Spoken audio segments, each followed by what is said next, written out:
Swayam Prabha. Digital India. Educated India.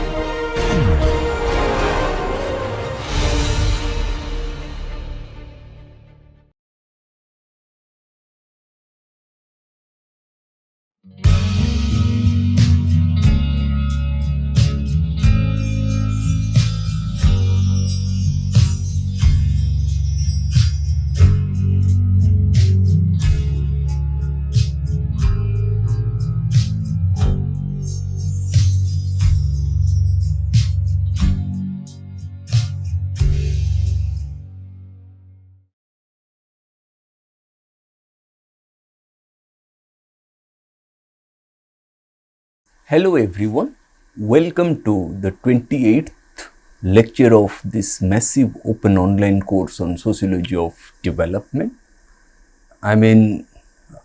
We are entering the last week of this course. In the first week, we have discussed historical location of the idea of development. In the second week, we have discussed the process of decolonization, rise of nationalism in the third world, and the desire for development. In the third week, we have discussed classical sociology and the notions of social change, ideas of evolution and progress. In the fourth, fifth, and sixth weeks, we have discussed modernization theory. In the seventh week, we have discussed critics of modernization theory. In the eighth week, and in the ninth week, we have discussed dependency theory. In the 10th week, we have discussed critics of dependency theory. In the 11th week, we have discussed limits to growth thesis and small is beautiful. And in the 12th week, we are going to discuss toward a history of needs by Illich, globalization and development. And then we will discuss Franz J. Surman's paradigms, lost paradigms, regained development studies in the 21st century. Okay. When we look at Ivan Illich's toward a history of needs, throwing the baby out with the bathwater, what Ivan Illich tries to do here, he attempts to focus on the processes through which growing dependence on mass-produced goods and services gradually erodes the conditions necessary for a convivial life, a friendly life. Okay.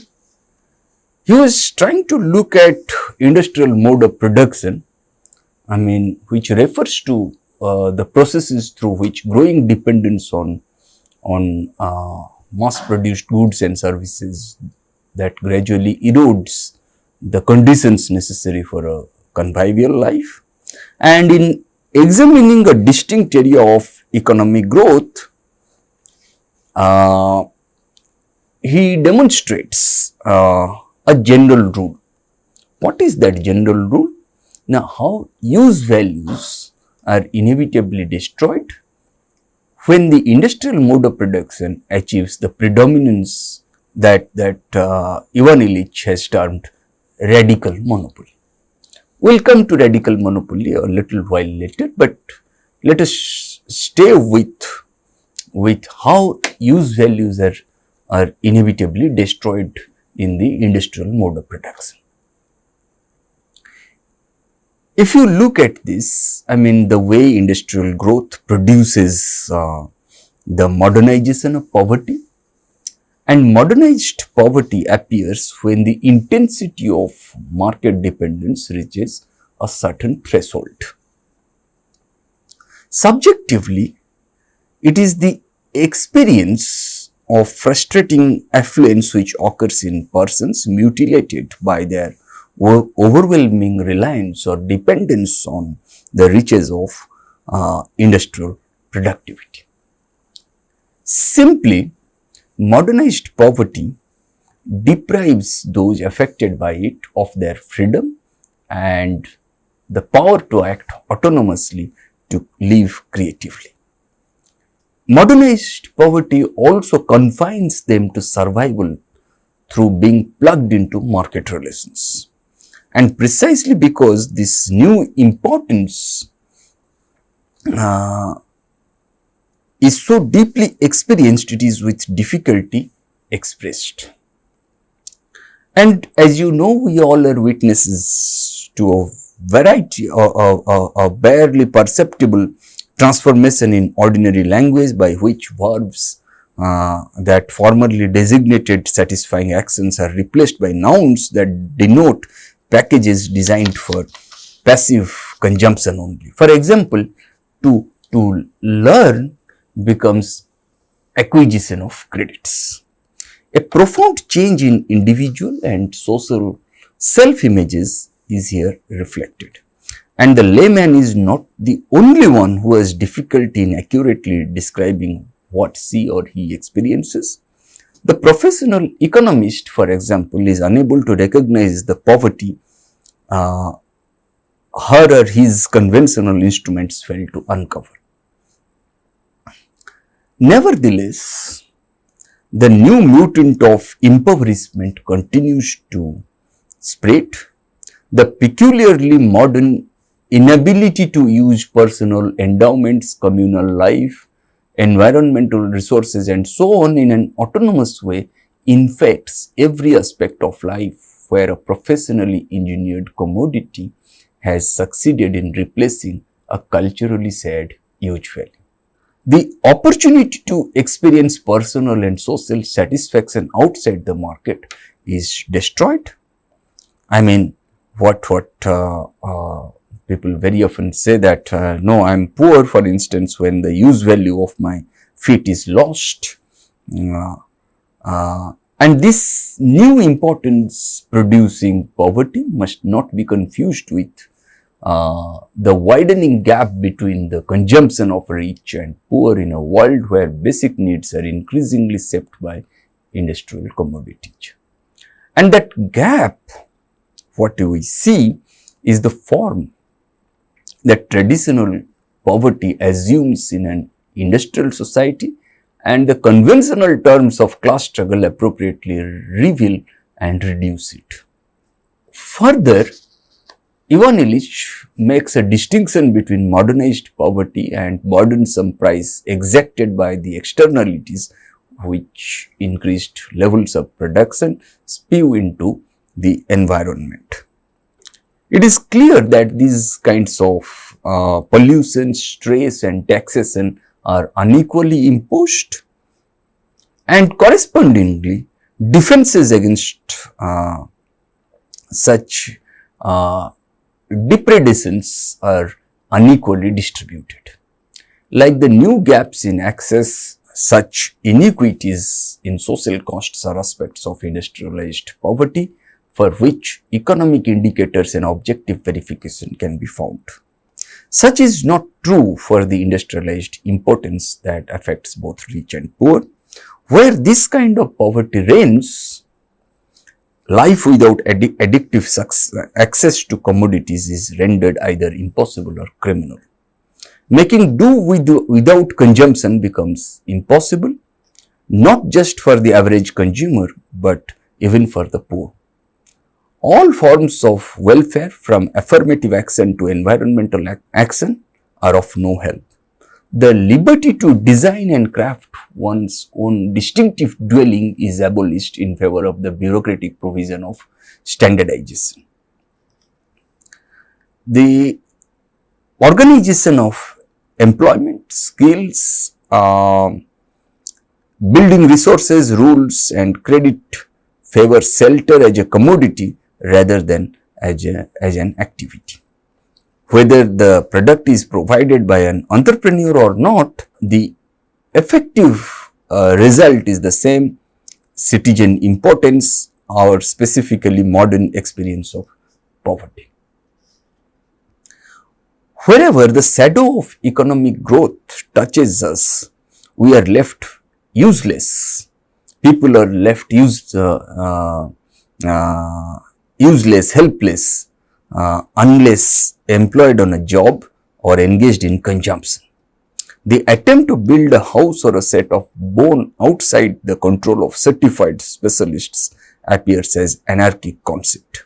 We lose sight of our resources, lose control over the environmental conditions which make the resources applicable, lose taste for self-reliant coping with challenges from without and anxiety from within. When even Illich tries to look at this aspect, that whether the shadow of economic growth touches us or not, or rather wherever the shadow of economic growth touches us, we are left useless or helpless unless employed on a job or engaged in consumption. I mean, people are helpless to recognize evidence unless it has been certified by a professional. Okay. In this way, people also move in circles where the production of babies faithfully reflects the pattern of industrial outputs. Yet, if you as professionally engineered delivery models reach these independent women, for example, the desire, competence and conditions for autonomous behavior are being destroyed. For advanced industrial society, the modernization of poverty implies that people are helpless to recognize evidence unless it has been certified by a professional, be she or he a television weather commentator or an educator. The organic discomfort becomes intolerably threatening unless it has been medicalized into dependence on a therapist. The neighbors and friends are lost unless vehicles bridge the separating distance created by the vehicles in the first place. And in short, most of the time we find ourselves out of touch with our world, out of sight of those for whom we work, out of tune with what we feel. When you look at the way Ivan Illich tries to look at these elements of tools for conviviality, I mean, that was his first essay that he published in 1973. That is not an essay but a book, Tools for Conviviality in New York. It reflects the changes which have occurred during, since the Second World War, both in economic reality and people's perceptions about it.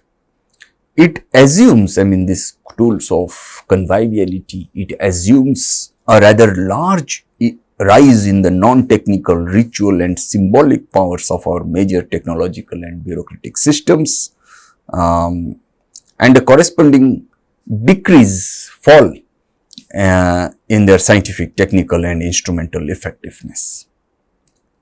For example, in 1968, it was still quite easy to dismiss organized lay resistance to professional dominance as nothing more than a throwback to romantic, obscurantist or elitist fantasies. The grassroots, common sense assessment of technological systems which were outlined by Ivan Illich seemed childish or retrograde to the political leaders of citizen activism or to the radical professionals who laid claim to the tutorship of the poor by means of their special knowledge. The reorganization of industrial society around professionally defined needs, problems and solutions still was still the commonly accepted value implicit in ideological, political and juridical systems, otherwise clearly and sometimes violently opposed to one another.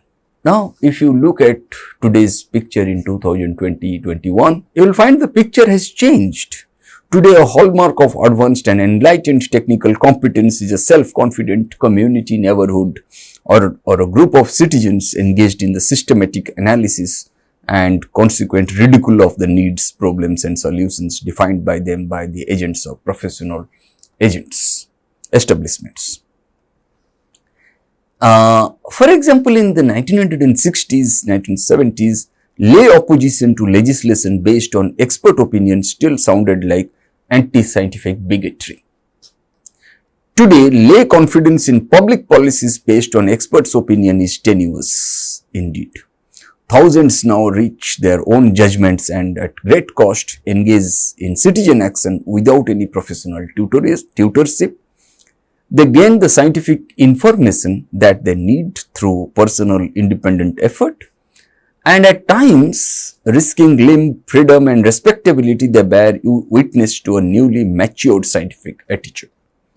They know, for example, that the quality and amount of technical evidence sufficiently conclusive to oppose atomic power plants, the multiplication of intensive care units, compulsory education, fetal monitoring, psychosurgery, electroshock treatment or genetic engineering is also simple and clear enough for the layman to grasp and utilize.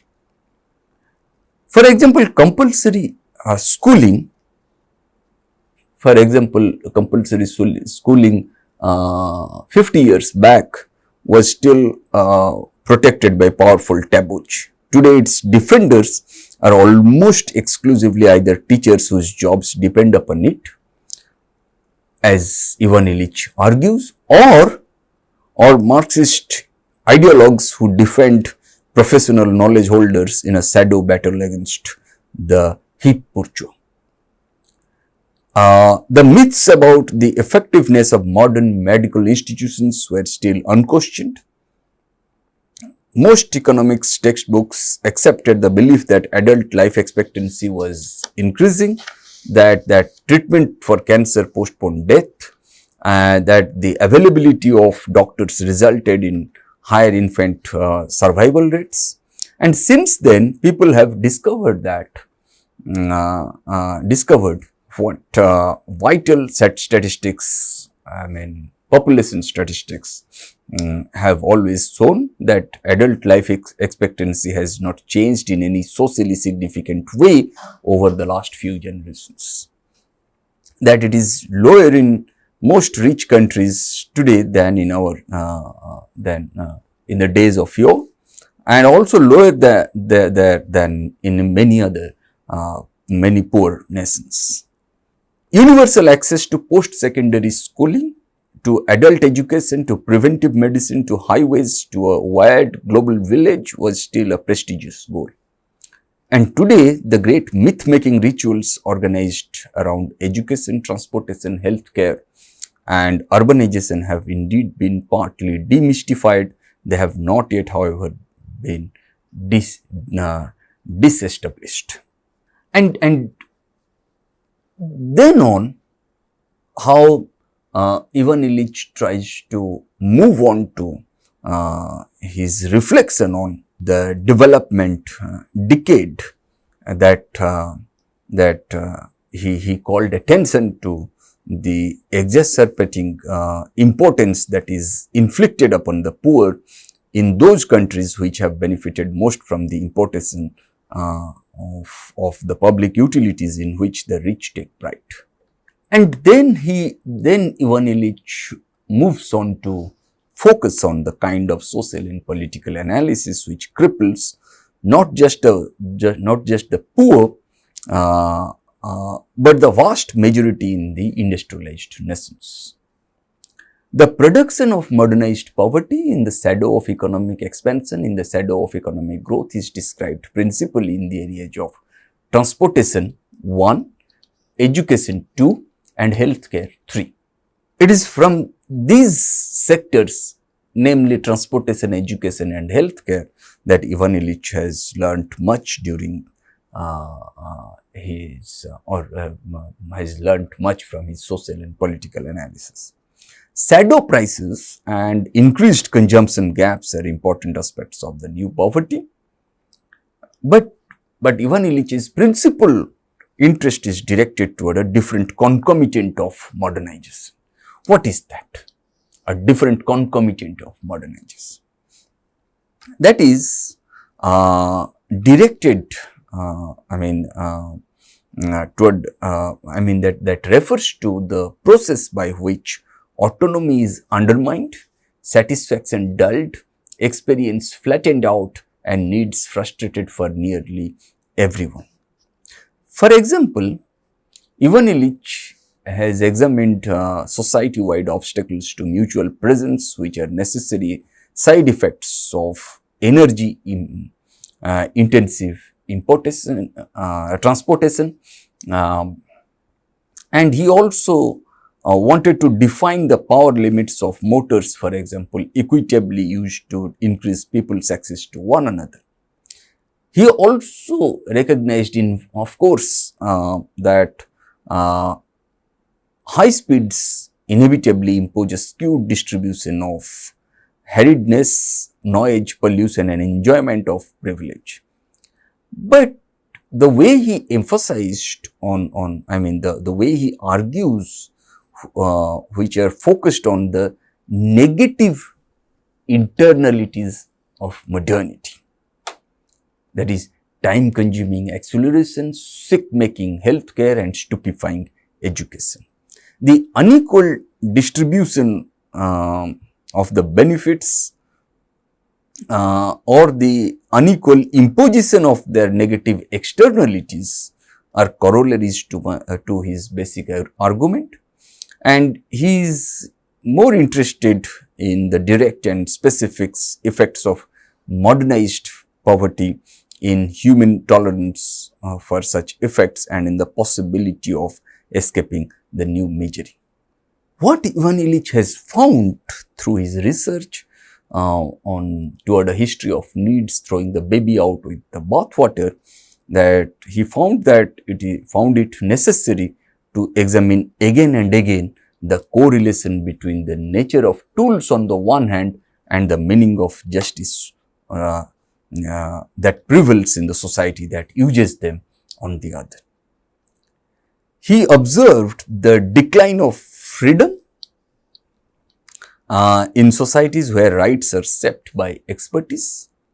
He had to weigh the trade-offs between new tools that enhance the production of commodities and those equally modern ones that permit the generation of values in use values, between rights to mass-produced commodities and the level of liberty that permits satisfying and creative personal expression, between paid employment and useful unemployment, and in each dimension of the trade-off between heteronomous management and autonomous action. Ivan Illich found that the language that would permit us to insist on the latter, autonomous action, must be recovered with difficulty. And that's how Ivan Illich seeks the audience committed to a radically equitable access to goods, rights, and jobs, that he found it almost unnecessary to insist on our struggle for this side of justice. Okay, as in contradiction with Marxism. What he found it much more important and difficult to deal with its complement, the politics of conviviality. That's why he used the term tools for conviviality, to designate the struggle for an equitable distribution of the liberty to generate use values, and for the instrumentation of this liberty through the assignment of an absolute poverty to the production of those industrial and professional commodities that confer on the least advantaged the greatest power to generate values in use. Now, convivial politics, which is based on the insight that in a modern society both wealth and jobs can be equitably shared and enjoyed in liberty only when both are limited by a political process. Excessive forms of wealth and prolonged formal employment, no matter how well distributed, destroy the social, cultural, and environmental conditions for equal productive freedom. Bits and watts, which here stand for units of information and of energy respectively, when packaged into a mass-produced commodity in amounts that pass a threshold inevitably constitute impoverishing wealth. And such wealth is either too rare to be shared, or it is destructive of the freedom and liberty of the weakest. And through toward a history of needs throwing the baby out with the bathwater, even Illich has attempted to make a contribution to the political process by which the socially critical thresholds of enrichment are recognized by citizens and translated into society-wide ceilings or limits. And as we have discussed the basics of toward a history of needs by Ivan Illich, where he was trying to look at industrial mode of production, which refers to the process through which growing dependence on mass-produced goods and services gradually erodes the conditions necessary for convivial life, and how when the industrial mode of production achieves the predominance, how use values are inevitably destroyed, which Ivan Illich has termed radical monopoly.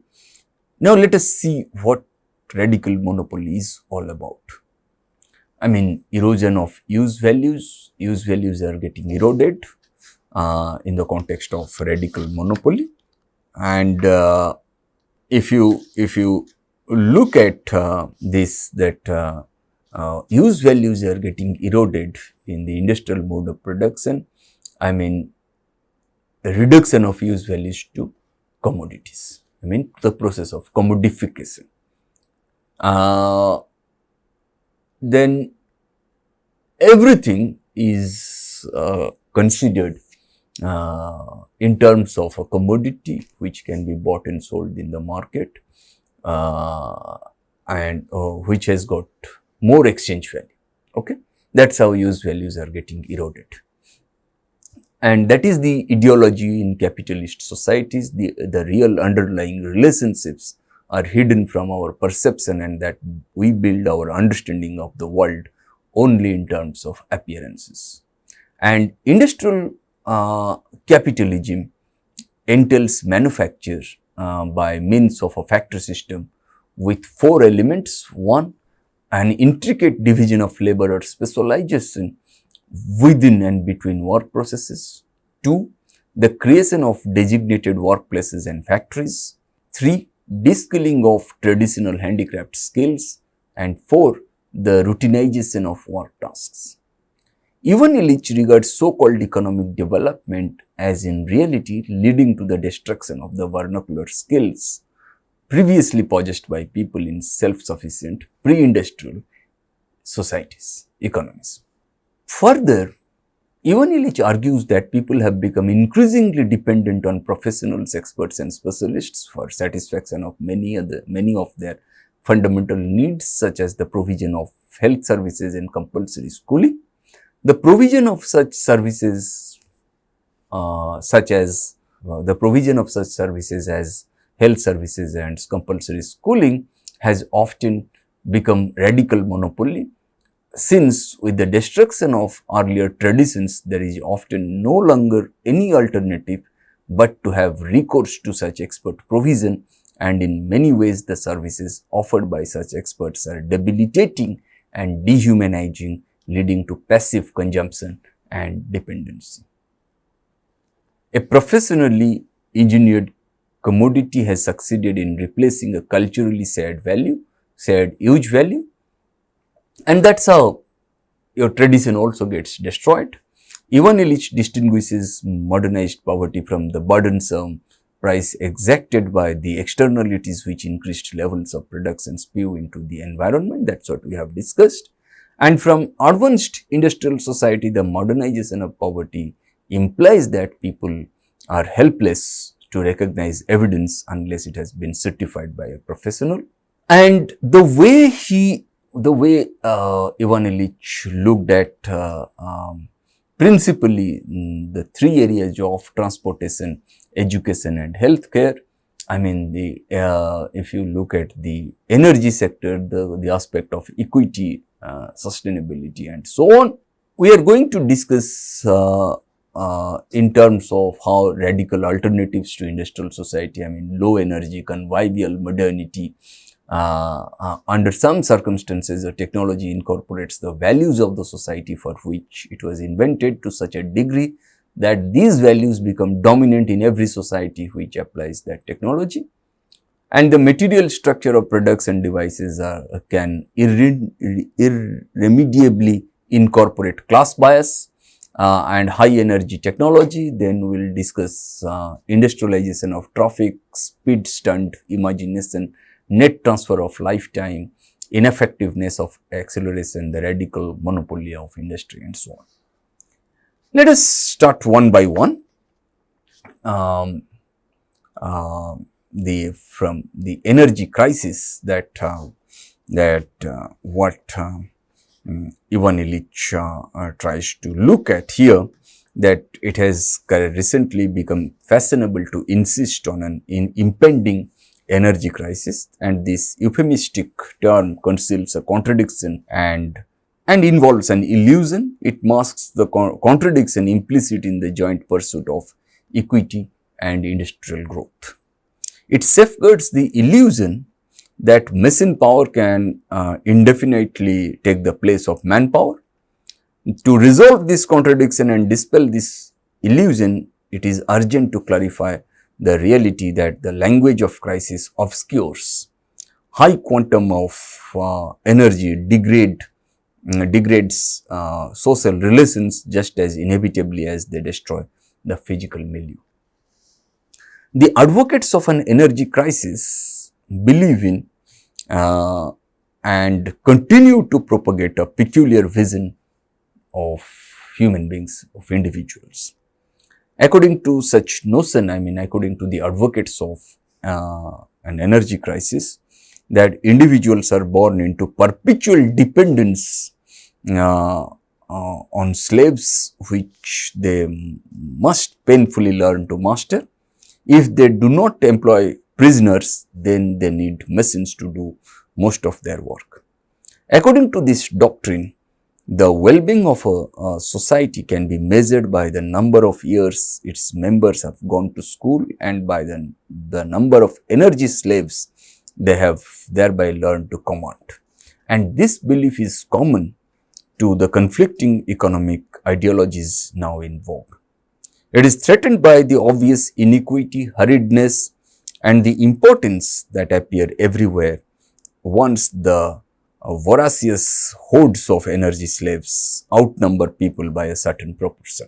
The energy crisis focuses concern on the scarcity of fodder for these slaves, and Ivan Illich prefers to ask whether free men need them, free individuals need them. The energy policies adopted during, adopted in the 1970s, 80s, and we talk about biofuels today, energy sector. We talk about Jatropha as an alternative source of energy production and so on, biofuels production and so on, which would determine the range and character of social relationships in a society that will be able to enjoy maybe after 50 years or 100 years, but we don't know. That's why Ivan Illich argues that a low energy policy allows for a wide choice of lifestyles and cultures. If on the other hand, a society opts for high energy consumption, its social relations must be dictated by technocracy and will be equally degrading whether labeled capitalist or socialist. At this moment, most societies, especially the poor ones, are still free to set their energy policies by any of three guidelines. Well-being can be identified with high amounts of per capita energy use, with high efficiency of energy transformation, and 3, or with the least possible use of mechanical energy by the most powerful members of society. The first approach, that is the high amounts of per capita energy use, would stress tight management of scarce and limited and destructive fuels on behalf of industry, whereas the second one, that with high efficiency of energy consumption, would emphasize the retooling of industry in the interest of thermodynamic thrift. And these first two attitudes, that high amounts of per capita energy use on the one hand and high efficiency of energy transformation on the other, necessarily imply huge public expenditures and increased social control. Both rationalize the emergence of a computerized Leviathan, and both are at present widely discussed. The possibility of a third option, that with the least possible use of mechanical energy by the most powerful members of society, this is barely noticed. While people have begun to accept ecological limits on maximum per capita energy use as a condition for physical survival, they do not yet think about the use of minimum feasible power as the foundation of any of various social orders that would be both modern and desirable. Yet only a ceiling on energy use can lead to social relations that are characterized by high levels of equity. The one option that is at present neglected is the only choice within the reach of all nations. It is also the only strategy by which a political process can be used to set limits on the power of even the most motorized bureaucrat. Participatory democracy postulates low energy technology, and only participatory democracy creates the conditions for rational technology. What is generally overlooked is that equity and energy can grow concurrently only to a point. Below a threshold of per capita wattage, motors improve motors improve the conditions for social progress. And above this threshold, energy grows at the expense of equity.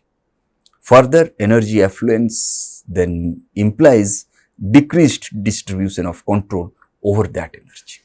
The widespread belief that clean and abundant energy is the panacea for social ills is due to a political fallacy, according to which equity and energy consumption can be indefinitely correlated, at least under some ideal political conditions. Laboring under this illusion, we tend to discount any social limit on the growth of energy consumption. But if ecologists, for example, are right to assert that non-metabolic power pollutes, it is in fact just as inevitable that beyond a certain threshold, mechanical power corrupts.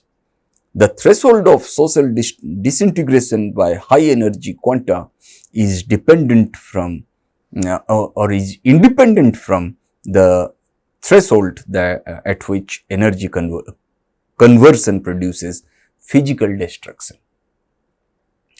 And you will find that expressed in horsepower, for example, it is undoubtedly lower.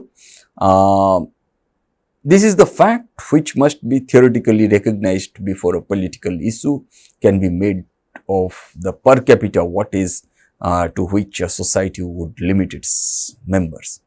Even if non-polluting power were feasible and abundant, the use of energy on a massive scale acts on society like a drug that is physically harmless but psychically enslaving. A community can choose between maintaining its addiction to alien energy and kicking its painful cramps, but no society can have a population that is hooked on progressively larger numbers of energy slaves whose members are also autonomously active. Even Illich thus demonstrates that beyond a certain level of per capita gross national product, the cost of social control must rise faster than total output and become the major institutional activity within an economy.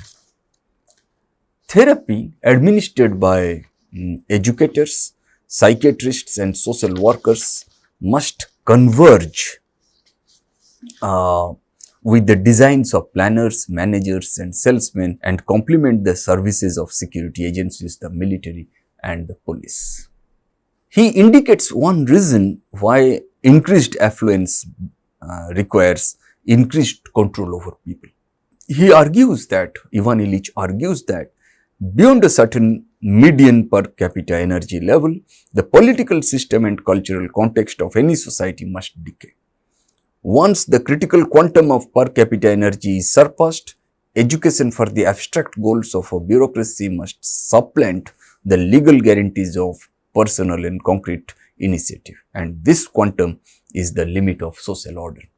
Further, Ivan Illich argues that technocracy must prevail as soon as the ratio of mechanical power to metabolic energy oversteps a definite identifiable threshold. The order of magnitude within which this threshold lies is largely independent of the level of technology applied. Yet its very existence has slipped into the blind spot of social imagination in both rich as well as medium rich countries. I mean, a section of the population you may find that can be just as dangerously as overpowered by the wattage of its tools or by the caloric content of its foods. But it is much harder to confess to a national overindulgence in wattage than to a sickening diet. The per capita wattage, for example, that is critical for social well-being lies within an order of magnitude which is far above the horsepower known to the 4/5 of humanity and far below the power commanded by any driver. Okay, any driver of top-notch motor vehicles. Okay, it eludes the under-consumer and the over-consumer alike.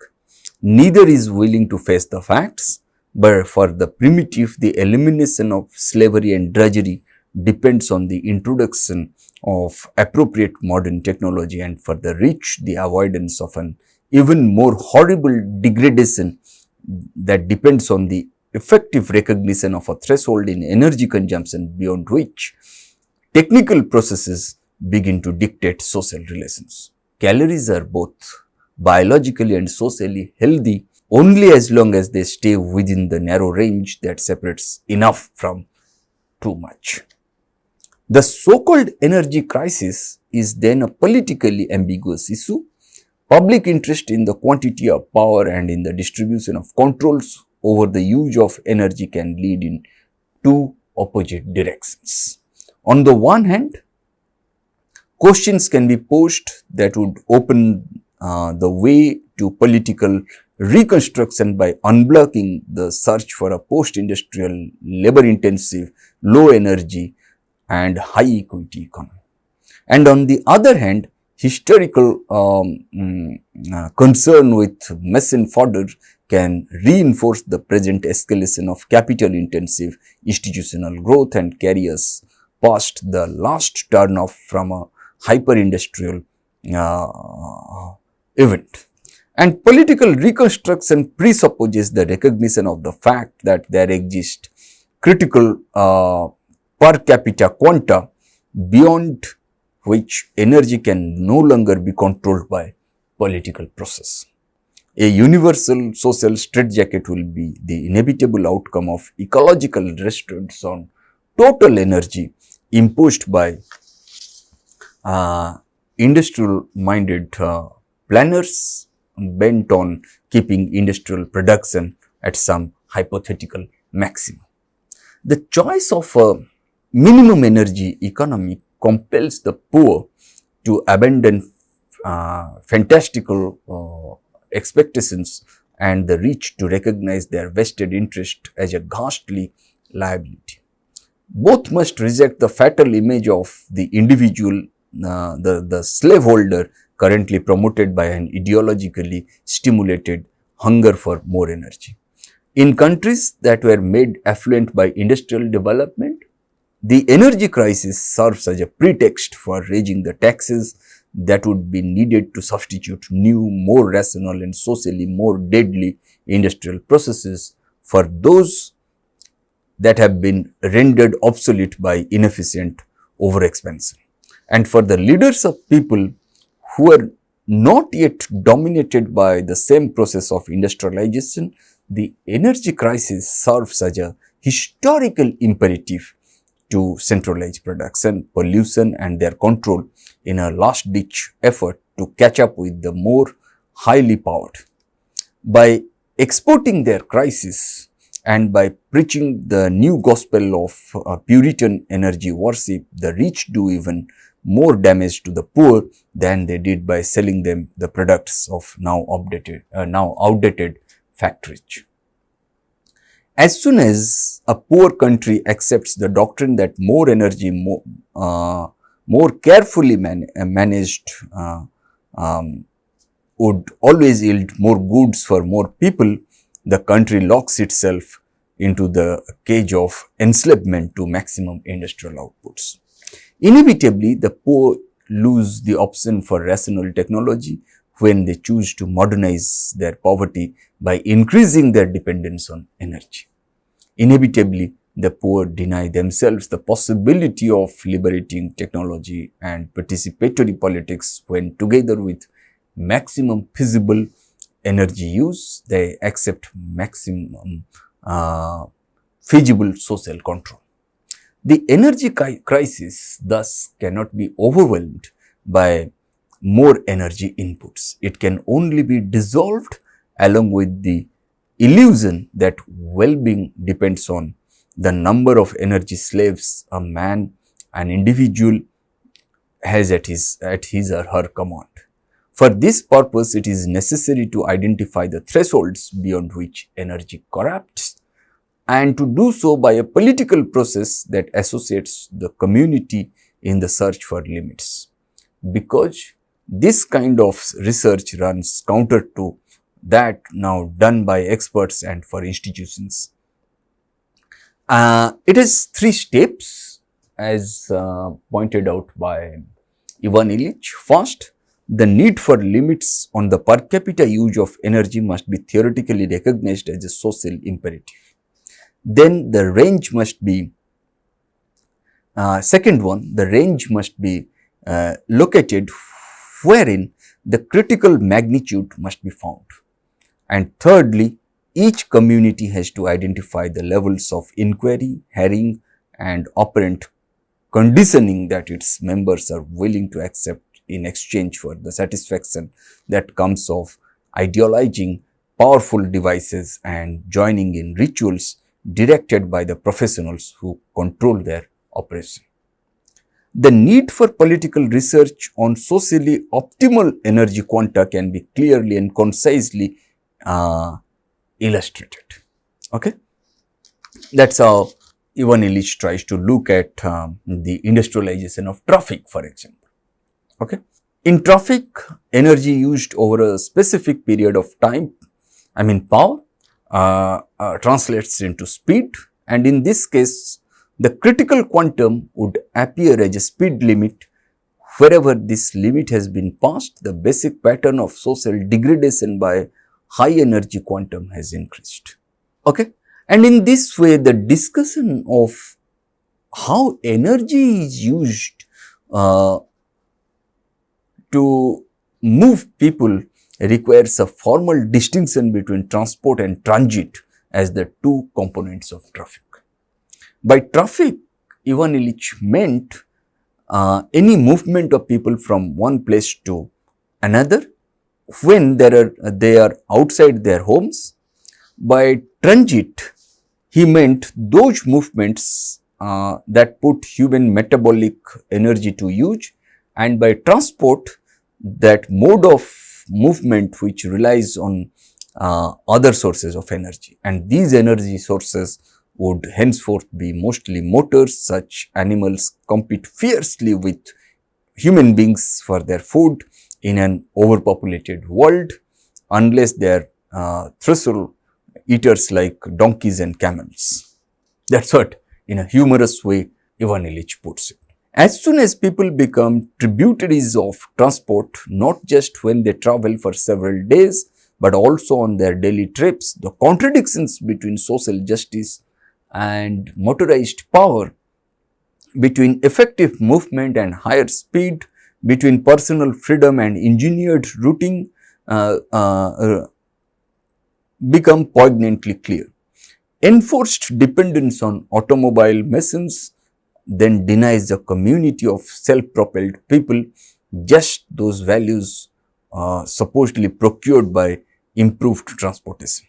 People have well on their feet this primitive means of getting around will on closer analysis appear quite effective when compared with a lot of people in modern cities or on industrialized farms.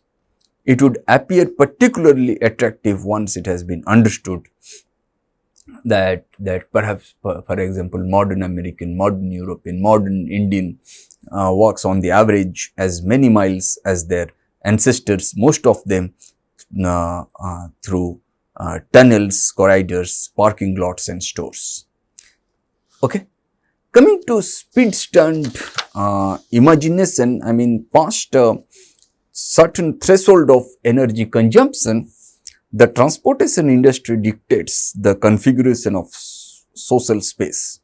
Motorways expand, driving wedges between neighbors and removing fields beyond the distance a farmer can walk.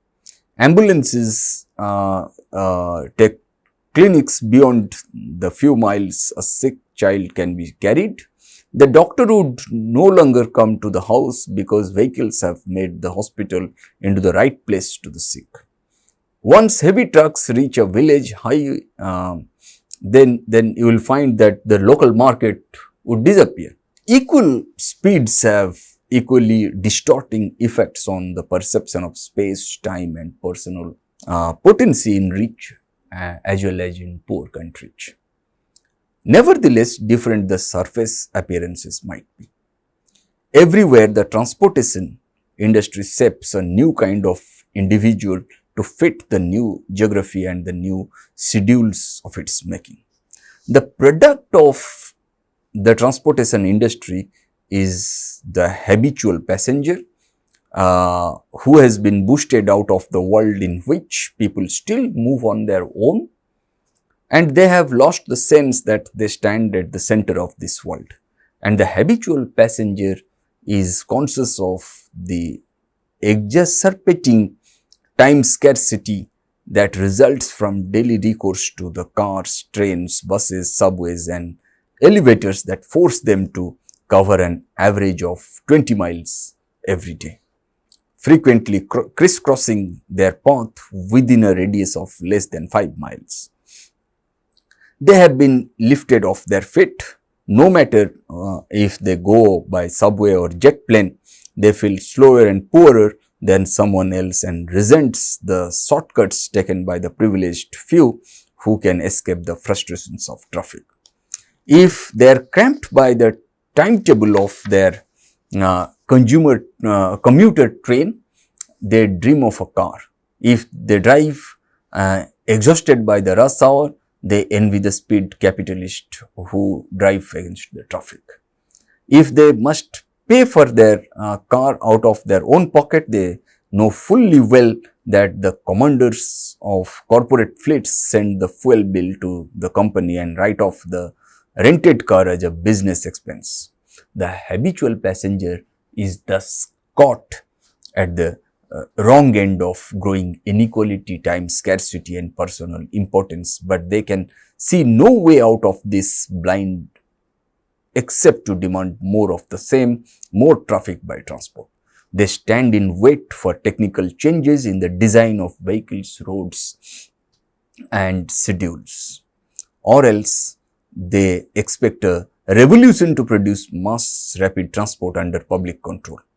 In neither case do they calculate the price of being halted into a better future. They forget that they are the ones who would pay the bill either in fares or in taxes. They overlook the hidden cost of replacing private cars with equally rapid public transport. The habitual passengers thus cannot grasp the folly of traffic based overwhelmingly on transport. They inherited perceptions of space and time and of personal pace have been industrially deformed. They have lost the power to conceive of themselves outside the passenger role. Addicted to being carried along, they have lost control over the physical, social and psychic powers that reside in individuals' feet. The passengers have come to identify territory with the untouchable landscape through which they are rushed. They have become important to establish their domain, mark it with their imprint and assert their sovereignty over it. They have lost confidence in their power to admit others into their presence and to share space consciously with them. They can no longer face the remote by themselves, let on their own they feel immobile. The habitual passengers must adopt a new set of beliefs and expectations if they are to feel secure in the strange world where both liaisons and loneliness are products of conveyance. And to gather for them means to be brought together by vehicles. They come to believe that political power grows out of the capacity of the transportation system and in its absence is the result of access to the television screen. They take freedom of movement to be the same as their claims on propulsion. They believe that the level of democratic process correlates to the power of transportation and communication systems. They have lost faith in the political power of the feet and of the tongue. As a result, what they want is not more liberty as a citizen, but better service as a client. They do not insist on their freedom to move and to speak to people, but on their claim to be sipped and to be informed by the media.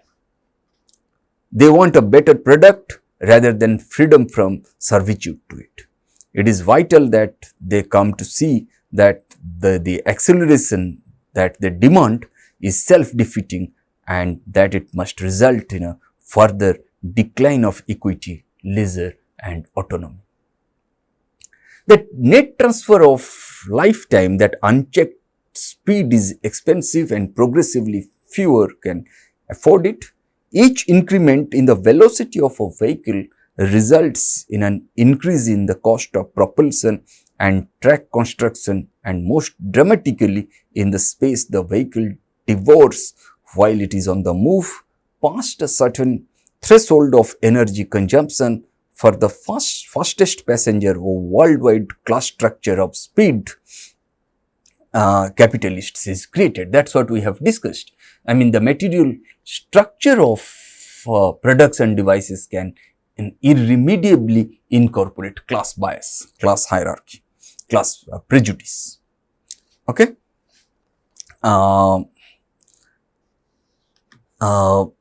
The exchange value of time becomes dominant, and this is reflected in language. Time is spent, saved, invested, wasted and employed. As societies put price tags on time, equity and vehicular speed correlate inversely. High speed capitalizes a few people's time at an enormous rate, but if you look at it paradoxically, it does this at a high cost in time for all.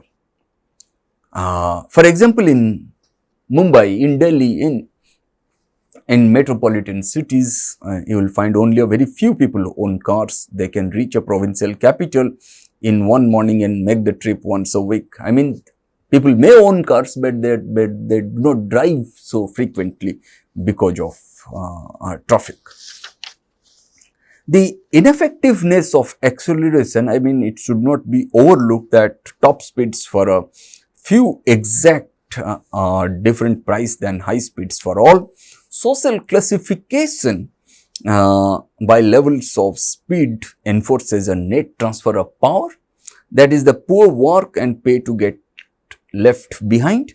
But if the middle classes of a speed society may be tempted to ignore discrimination, they should not neglect the rising marginal disutilities of transportation and their own loss of leisure.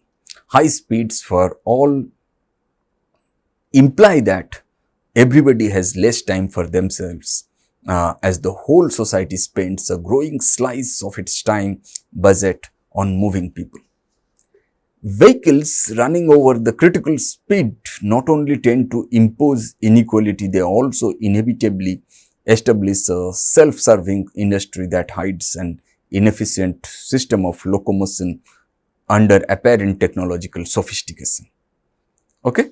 The radical monopoly of industry that a desirable ceiling on the velocity of movement cannot be usefully discussed without returning to the distinction between self-powered transit and motorized transport and comparing the contribution each component makes relative to the total locomotion of people, which Ivan Illich has called traffic. And transport stands for the capital intensive mode of traffic, and transit indicates a labor intensive mode.